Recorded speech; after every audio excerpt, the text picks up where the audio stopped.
tropical, so that was really interesting though. It's kind of tropical. It's not tropical at all. Maybe he's from London. We're going to continue. Yeah, he laughed at the Caribbean, so it's not bad. Barbados? I understand that. I guess, but isn't that Caribbean? Yeah. Continuing with 3.5. It says on the syllabus, probably. So we did a lot of implicit differentiation. We also covered law of differentiation. That's kind of where we left off.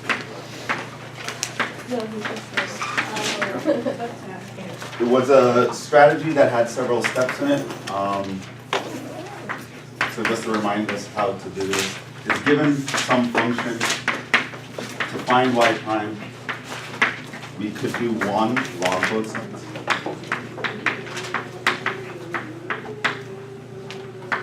Of course, you do this so that you can simplify taking, using the logs to your advantage here.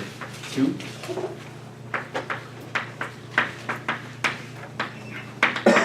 You differentiate both sides implicitly with respect to x. And 3. You solve for y prime.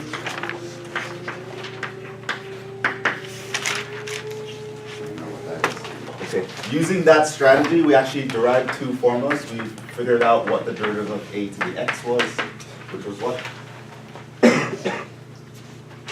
A to the x ln a. A to the x ln a. It's important for you to remember here that a is a constant. Usually it's considered to be positive because if there's a negative sign, you usually just factor it off. So it's usually considered to be a positive constant.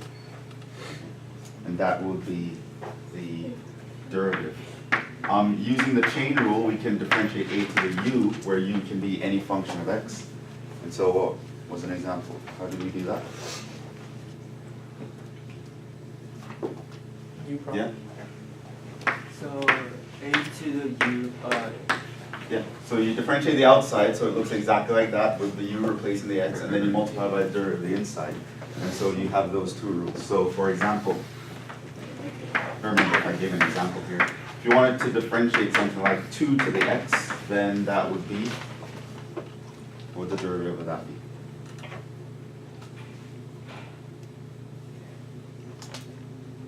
Differentiate 2 to the x. 2 to the x ln 2. 2 to the x ln 2. Right? What about the derivative of 2 to the x squared?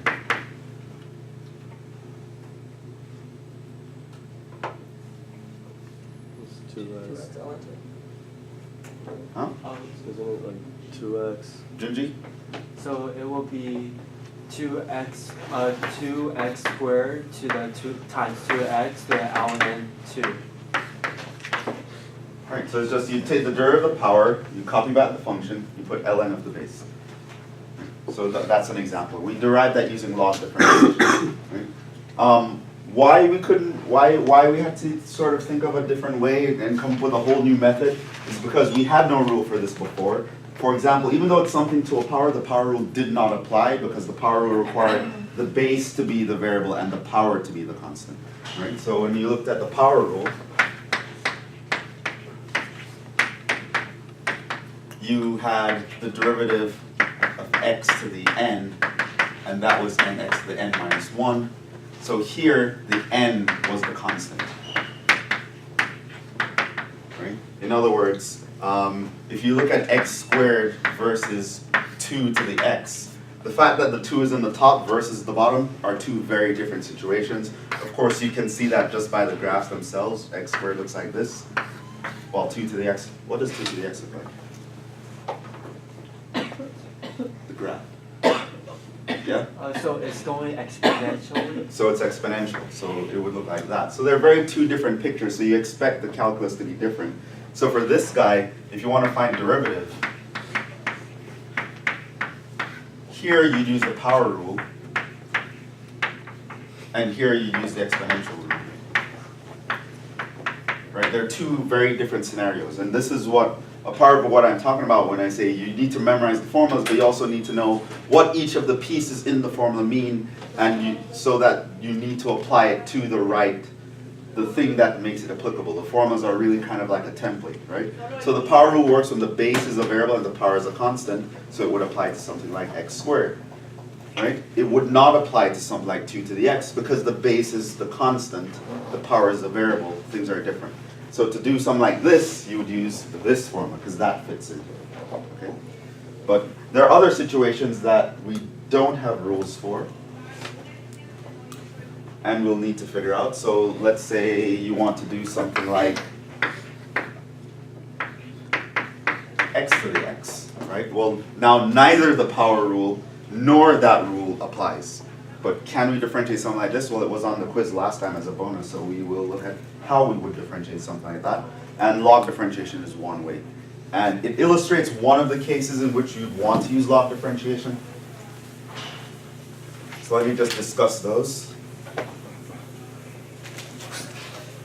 There's sort of two main ways in this class where you know you'd want to use something like log differentiation. This would be one of those cases.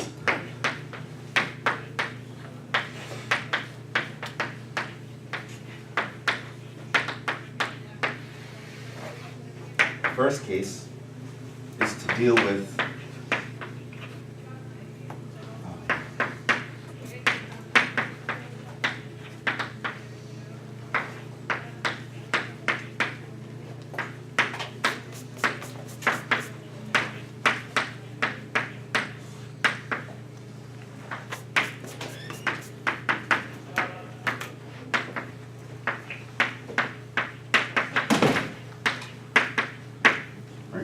so usually when you have things raised to some sort of power, and it sort of is complicated to the point where the regular power rule will not work, as well as the a to the x, the derivative of the a to the x rule will not work, but you have something to a power, right? You want to remember that because you take log of something to a power, it allows you to bring that power down, right?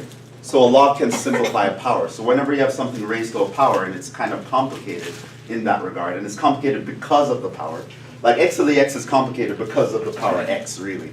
I mean, if this power was like a 5, it wouldn't be complicated. I could just use the power rule, right? But this is complicated because of the power. And so log differentiation is very useful in situations like this. So if you have something raised to a power, and the power is a variable, or the power is a function, and it's just too complicated for the power rule or the x square rule, you can use log differentiation. So an example here would be this guy. If you want to figure out the derivative of x to the x, you realize that power is kind of a problem because it's not a constant, so I can't use the power rule. So you have to sort of do something else. And so what you could do is set y equals x to the x, and now you need to find y prime. So what we can, first step would be to log both sides. And that allows us to take this x power and bring it down. So that's step 1 in the log differentiation process. Now you want to differentiate both sides with respect to x. What's the derivative of ln y?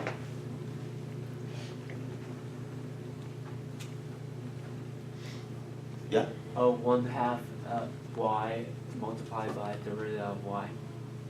No, 1 divided by y. 1 over y times y prime, right? Y prime over y, right? Derivative of ln u is u prime over u. So it's 1 over y times y prime. What's the derivative of x ln x?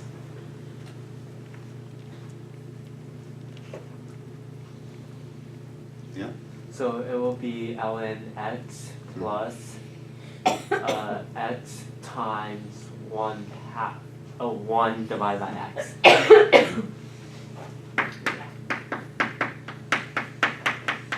Right, so that's the product rule you have to use there. So don't forget any of the other rules, they all still apply. Product rule, quotient rule, chain rule, they are all still in effect. So to differentiate x times ln x, you have to realize that these are two functions being multiplied by together.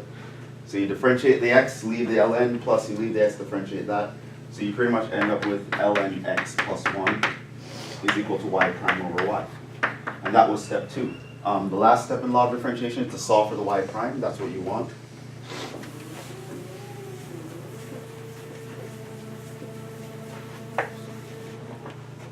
So that would mean that my y prime is equal to, I just multiply both sides by y. And so y prime would be x to the x times ln x plus 1. And that's your answer.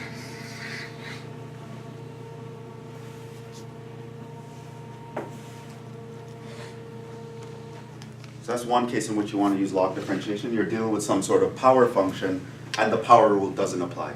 And the a to the x rule doesn't apply. All right, so anything any more complicated than that, you can use log differentiation because it gets you out of the situation where you need a power, and it turns it into a situation where you just have to use the product rule.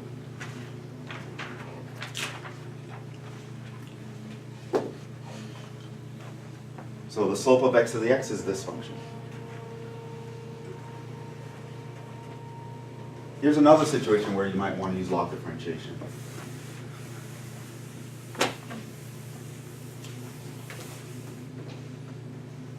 So that's 2.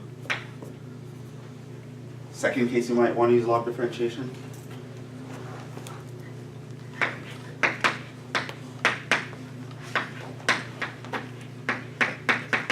Is if applying the product and quotient rules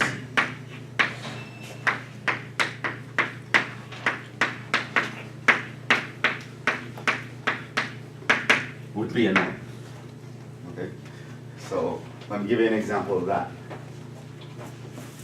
So there are times when, technically speaking, you don't need a log in the mix, but really to do it the way you've always been doing it is just going to be too complicated, too much room for error, going to be too much calculation. So I'll give you not a crazy example, but crazy enough to warrant this sort of method. Let's say you wanted to find the derivative of something like radical x times x plus 1 is 0 to over 2x squared plus 1 to the 7th power, something like that. So if you're faced with something like that, technically you know enough to actually do this already. You can just apply the quotient rule. But as you can probably see, that would be very annoying because in the quotient rule I have to do a product rule to do this guy and the chain rule to do that guy. So I'm going to be doing the quotient rule while doing the product rule while doing the chain rule, and things can get pretty messy. And so I might not want to do that. But we know about logs that logs turn products into, what do logs do if you take a log of a product? Solutions. If you take, say, ln of x times y, what happens? Ln x plus ln y, right? So a log can break down a product into a sum. And what about divisions? Subtraction. It turns it into a subtraction. So I can go from a situation where I have to deal with products and quotients to a situation where I don't. So here I have a products and quotients involved, and I want to find a derivative. So if I just don't want to go through all that, I can use logs to actually break this up. So if I set my y equals this guy,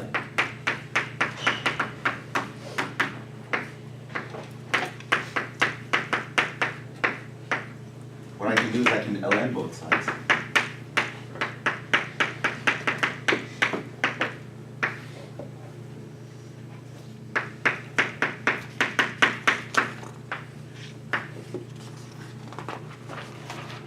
And now having an ln here allows me to really simplify this mess over here. Like how could it simplify it? What would that break into?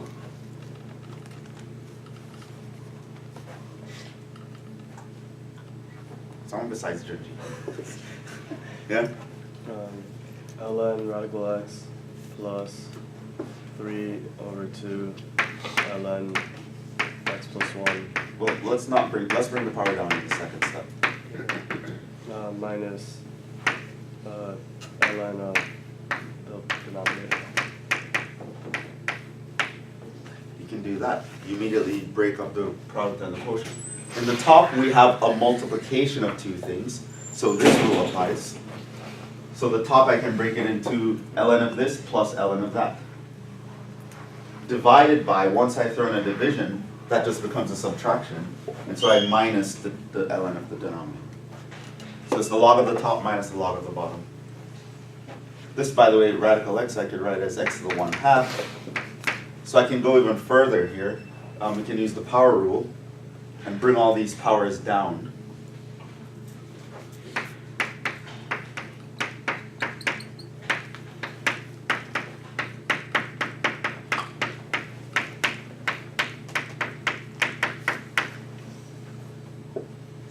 And now I can differentiate. Let's go over here where we have more space.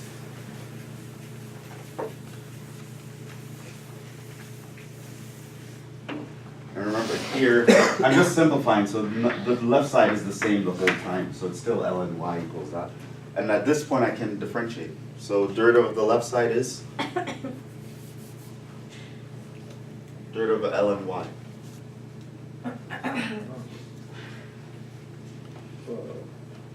Y prime over y.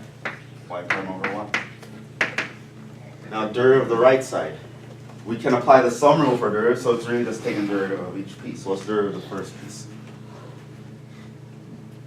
1 over 2x. 1 over 2x plus 3 over 2x plus 1. Plus 3. right? And then the other one?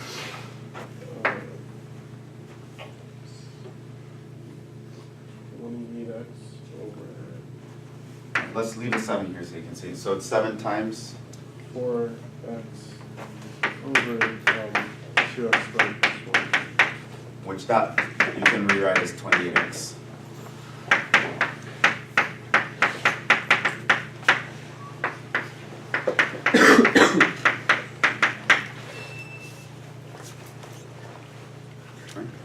And again, I can solve for the y prime here.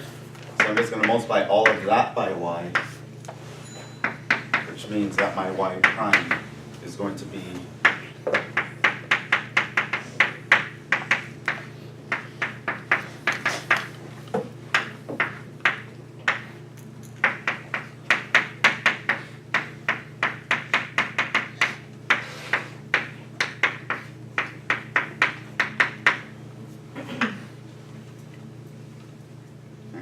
especially if you're really doing your algebra, this would happen relatively quickly. Then the calculus part is also going to be super simple when you break it down into these simple forms. So it might look like I wrote a lot, but actually in your mind this will move a lot quicker in general. And if anyone wants to be convinced of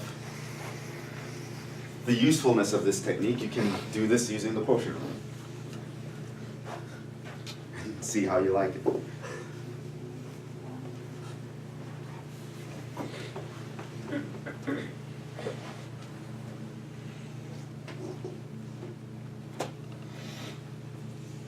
So that's when log differentiation comes into play, when you have like a complicated product or quotient rule that you really don't want to use the product and quotient rule for, you can use logs. Or if you have a complicated power, the logs can help you bring that power down, so you only have to use the product rule. Any questions?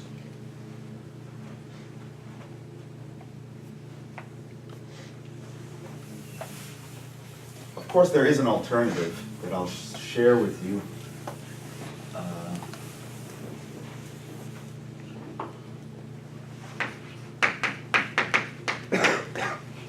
And this is really going to be just sort of like a personal preference kind of thing.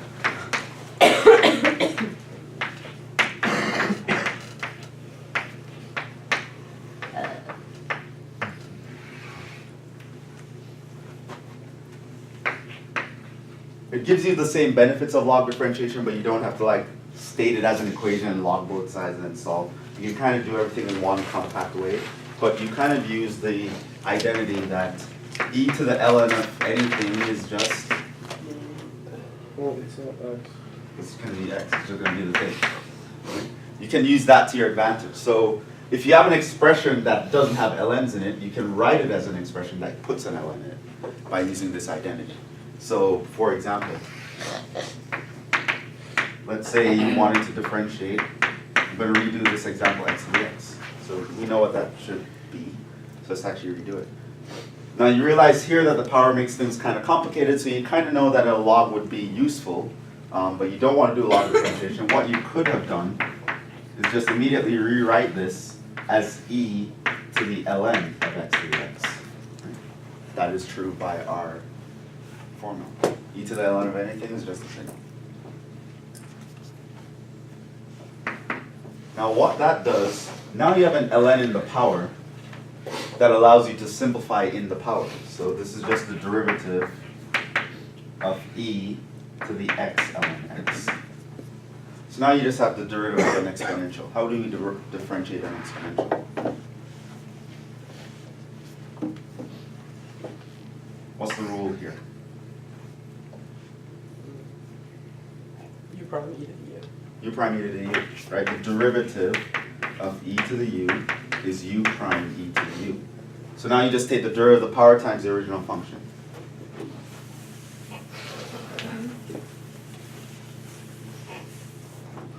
So here we end up with, we're going to take the derivative of the power times the original function. Derivative of the power now is just the product rule. So I differentiate the x, leave the ln, plus I leave the x, differentiate the ln, so that becomes 1 over x times x, and that's just 1. And so that's ln x plus 1. But this e to the blah blah blah was actually the original function x to the x. So you get that answer here. It's the same thing, you just introduce an exponential in this one. And it's sort of a personal preference. I really don't. There's no super benefit to one or the other.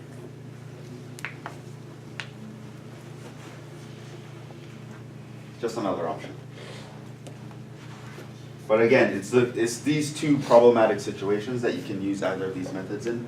You have a power that you don't know how to deal with, or something that you just know, product and quotient rule, while I could do it, I kind of don't want to because it's going to be way too messy. You can use ln's to break up divisions and multiplications, and you can use ln's to get rid of powers. So that makes them very useful as an integration technique.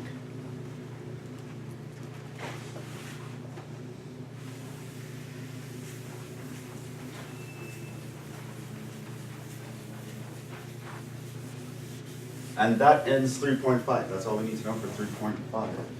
So, homework for 3.4 and 3.5 due Friday. Let's actually move on to the next section.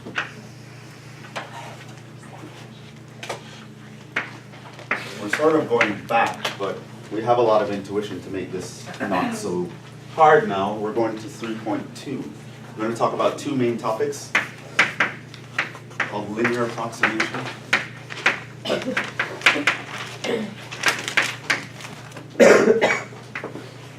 and marginal analysis.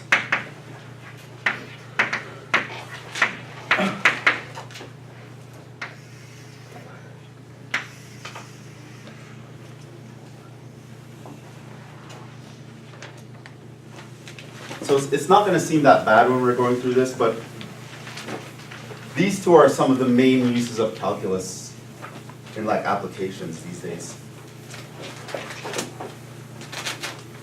Of course, it's not going to be as simple as I'm introducing in this class, but the underlying concept on how we solve a lot of problems will be based on this kind of reasoning. So marginal analysis is used a lot in a business context or an economics context. We'll talk about that later. Linear approximation is what we're going to talk about first. This is just the idea of using a linear approximation to a function, i.e. a tangent line. So let's start with linear approximation first.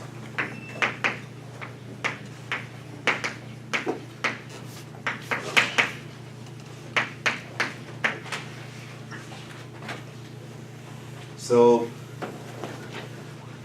the idea is the following. Sometimes using functions themselves make things complicated. The function is difficult to deal with, so you want to approximate the function with a straight line because straight lines are easy to deal with. We know everything about straight lines.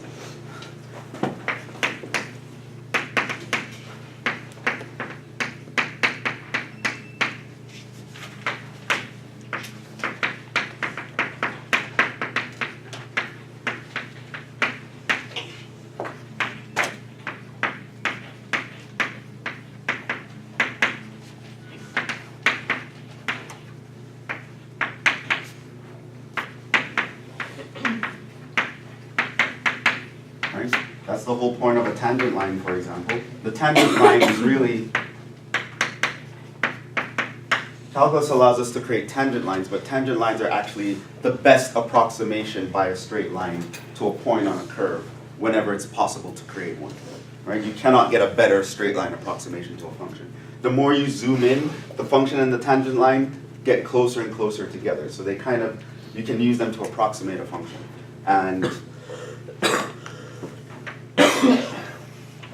And again, I sort of mentioned this before, but you should not be concerned with the fact that you're using approximations, because literally everything in life is an approximation. There is nothing that we can know for certain. Right?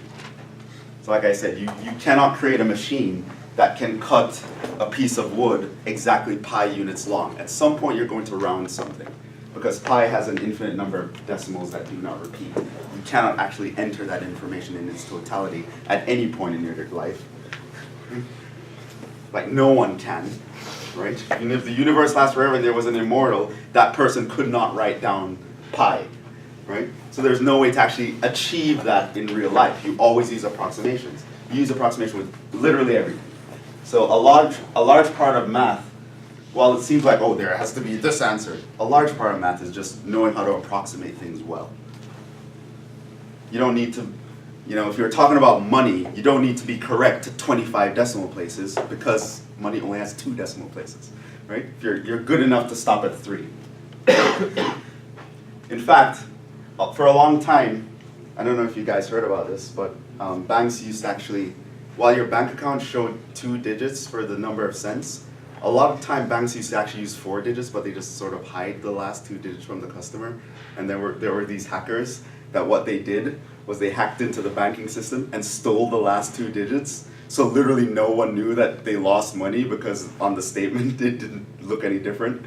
And they made away with millions. I don't know if they were ever caught, but yeah. Sometimes you can be too accurate and people can exploit that, but whatever. So literally everything is an approximation. So don't be like, oh, why do we have an approximation? We should get the answer. No, everything is an approximation. Okay, so now we can move forward from that. Right? So the idea is sometimes functions are difficult to deal with themselves, so we use straight lines to approximate them. And this is good enough for any application that we want to do, because we can keep getting better and better. If I want to be more accurate to more decimal places, just zoom in farther. The tangent line will account for the error. Okay, so that's the idea. Okay? And so if you look at a picture, for example, what's going on is you can have this function doing its thing. And let's say at some point, let's call that point A, you kind of know what's going on, you have all the information, you know what the value of your function is doing. The definition of the function itself is very complicated, let's call it f of x. But you can find at least one point where you kind of have all the information, you kind of know the function well. In fact, you know it well enough to be able to draw a tangent line there. So that's your tangent line, and that's a linear approximation that gets better the closer you're zooming in. Okay? Now let's suppose that there's another point in the future, or at some other point, that you'd like to find out information about. So that gives you another point over here. Now there are some definitions that your textbook uses that I want to define for you first before we move on. Just in case it shows up in the homework problems. So the output of your function is going to be some y values, right? So that's just your y. Now, the difference in the y value between these 2 points, if you learn that difference between the 2 points, then you can figure out this y value if you know that y value. So the difference between these 2 points, the vertical difference, is an important thing. The notation for that is called delta y. Right? That's sort of the change in y. So it's the uppercase letter delta, the Greek letter delta, and that's called the change in y. So that's the actual difference between your y values at these 2 points. But that might be very complicated for you to figure out for some reason, so what you do instead is at that same point, just actually measure what the tangent line is doing. The difference between the actual y value of the function and the y value given by the tangent line, they call that dy.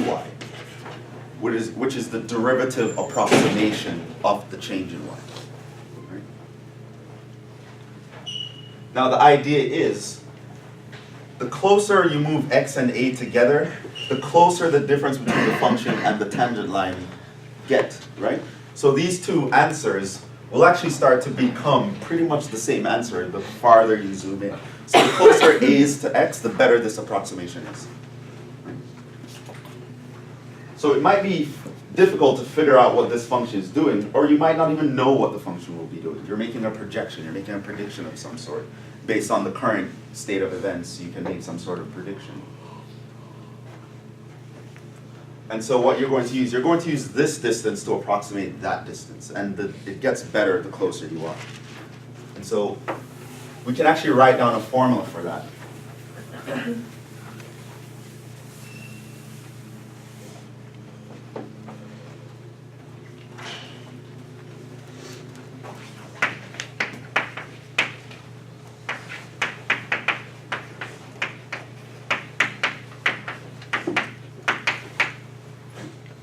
So we know, for example, if I took the derivative at a, which I can do because I'm assuming I can find a tangent line here, that would be the slope equation. So it's y2 minus y1 over x2 minus x1.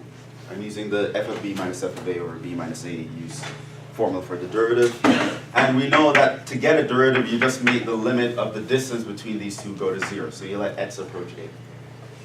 But the idea is, if x is close to a,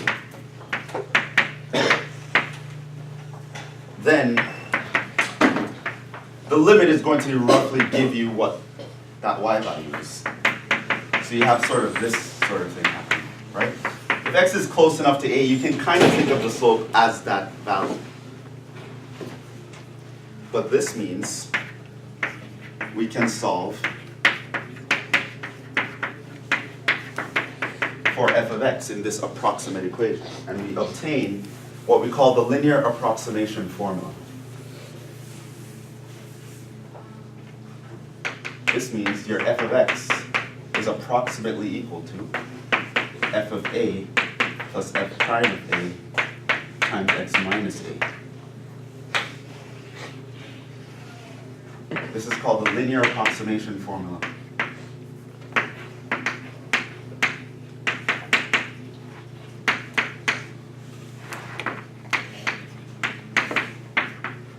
For f of x at x equals a.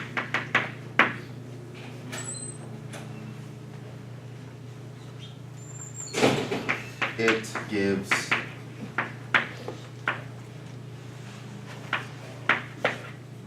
a good, of course good is relative, it's just you need to state what tolerance you have, but it gives a good approximation of f of x when x is close to a. So I don't know anything about my f of x, but I do know about f of a, and I do know about the derivative at a. And I can use that information to project what I think f of x is going to be. That's called linear approximation.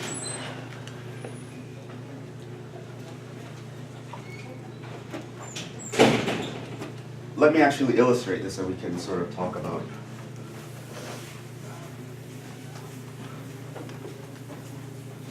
the power of this. I don't know if we'll have time to talk about that, but this is remarkably useful. Like they use this sort of thing.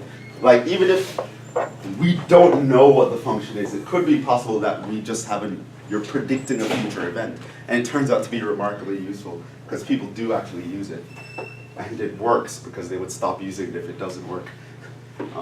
But let's illustrate here with a typical 1109 problem. Right, so you can expect this sort of problem to be on a quiz or a test at some point in the future when I'm testing on this topic, linear approximation. It's going to be very similar to this. So it will say something like,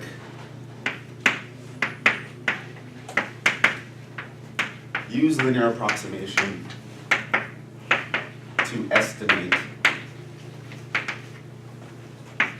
the square root of 3.99. Now I do understand that you can just plug this into your calculator, but we're going to estimate this by hand. And then we're going to compare what we did to a calculator and see how good we did.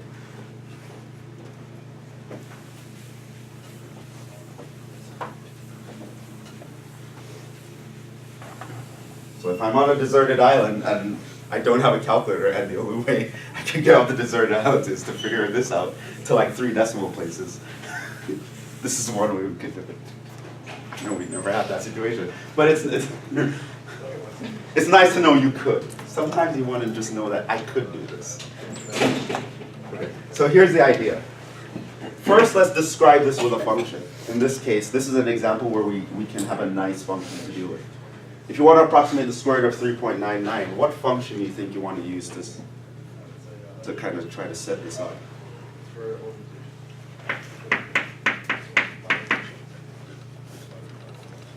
What do you guys think is a good function to use here?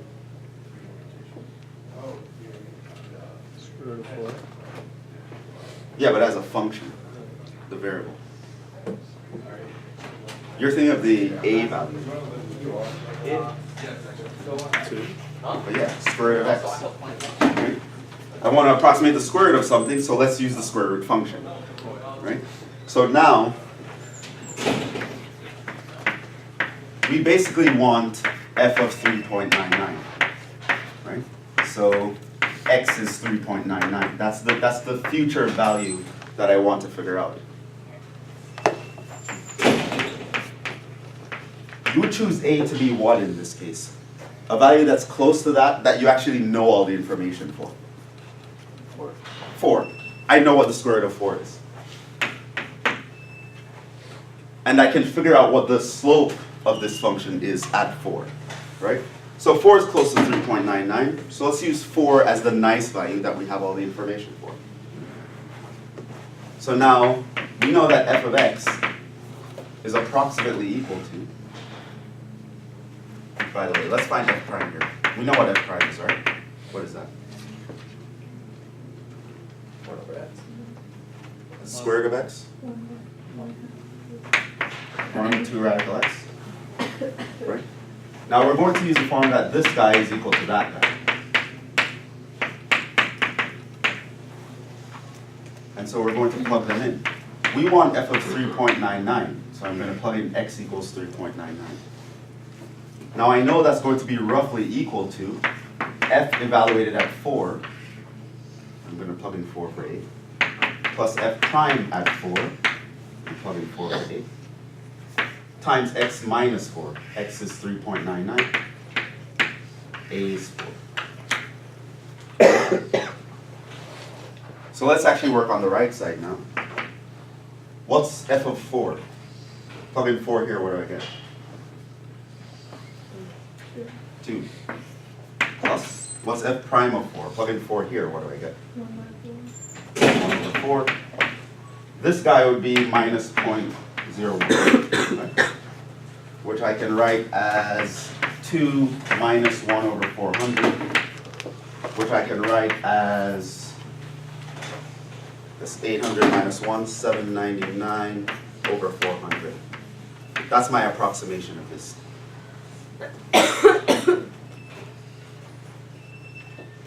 So I claim the radical of 3.99 is roughly this number. Let's see how we did. Can someone tell me what that is in a calculator?